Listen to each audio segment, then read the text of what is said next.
और अब बात करेंगे मौसम विभाग से जुड़ी हुई तमाम खबरों की, जिससे किसान हलाकान हैं। कई हिस्सों में पिछले 5 दिनों से बारिश हो रही है। मौसम विभाग ने नर्मदापुरम, बैतूल, छिंदवाड़ा समेत करीब 36 जिलों में रेड अलर्ट जारी कर दिया है। और अभी अगले 4 दिनों तक इस तरह से आंधी, बारिश और ओले का दौर जारी रहेगा। 30 से 60 किलोमीटर प्रति घंटे की रफ्तार से हवाएं चल सकती हैं। भोपाल में गरज चमक के साथ तेज बारिश हो रही है, तो गुना और रतलाम में भी ओले गिरे हैं। वहीं रतलाम, सागर, छिंदवाड़ा, उज्जैन, विदिशा समेत कई ऐसे जिले हैं जो बारिश से जलमग्न हैं। मौसम विभाग की माने तो western disturbance cyclonic circulation of trough line गुजर रही है, जिसकी वजह से इसी तरह से ओले और बारिश का दौर जारी है। देखिए 3 तस्वीरें सामने आई है, रायसेन, भोपाल, महेश्वर की हैं। जिस तरह से हालात यहां पर किस तरह के, वो आप तस्वीरों के माध्यम से देखिए और समझिए। एक और वेस्टर्न डिस्टर्बेंस एक्टिव है और इसका असर प्रदेश में दिखाई दे रहा है। तो कई इलाकों में तेज बारिश और ओले गिरने के चलते फसल को नुकसान भी पहुंच रहा है। इसके अलावा 36 ऐसे जिले हैं जहां पर अलर्ट जारी किया गया है। और मध्य प्रदेश में भी बेमौसम बारिश से खराब हो रहे गेहूं की सुरक्षा को लेकर राज्य शासन पूरी तरह से सतर्क है। इसे लेकर सरकार ने अधिकारियों को निर्देश जारी कर दिए हैं। अतिरिक्त ट्रक लगाकर गेहूं को गोदाम में रखवाने, जलभराव की स्थिति में खरीदी केंद्र का स्थान बदलने और खरीदे गए गेहूं को तिरपाल से ढकने के निर्देश दिए गए हैं। यह भी कहा गया है कि जिस दिन किसानों को बुलाया जाए उसी दिन वो खरीदी करें। साथ ही गोदाम में गेहूं पहुंचाने का इंतजाम भी उसी दिन ही किया जाए। INS 24/7 ने बारिश में भीग रहे गेहूं को लेकर प्राथमिकता से आपको खबर दिखाई थी, याद होगा आपको। और अब प्रशासन ने गेहूं की सुरक्षा को लेकर अधिकारियों को दिशा निर्देश दे दिए।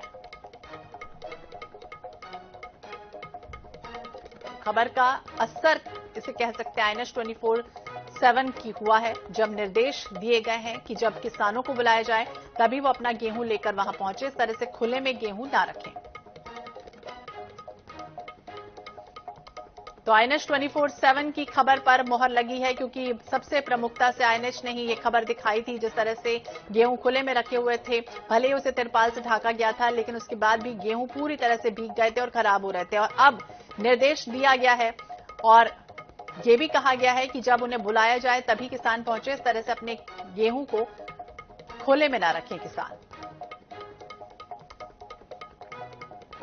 तो मध्य प्रदेश में तेज बारिश, ओले गिरने से किसानों की परेशानियां बढ़ गई हैं और इसका असर गेहूं खरीदी पर भी पड़ने के आसार है।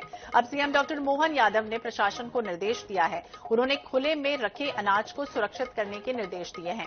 सीएम डॉक्टर मोहन यादव ने कहा कि सरकार हालात को लेकर गंभीर है। सरकार किसानों के साथ खड़ी है और किसी भी जिले में किसी भी तरह का नुकसान अगर होता है तो उसका मुआवजा मुहैया कराया जाएगा। ये सरकार का उत्तरदायित्व है। किसी स्थिति में, किसी जिले में, किसी किसान का कोई फसल का, जनहानि का, पशु हानि का, किसी प्रकार का नुकसान हो तो सरकार उसके प्रति गंभीर रहेगी।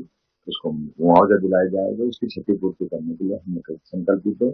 निश्चित रूप से हमारे खुले में जो गेहूं रखे हुए हैं अलग अलग खरीदी केंद्रों पर या जो अन्य फसल रखी है उसको कवर्ड में रखने के निर्देश जारी कर दिए हैं। और जिस प्रकार का, वैसे भी आपकी जानकारी है 80% से ज्यादा पहले से कवर्ड में है, लेकिन जो ओपन है उसको भी हमने उनको सुरक्षित करने के निर्देश जारी किए हैं। और साथ ही साथ भारत सरकार ने और अच्छे निर्देश जारी किए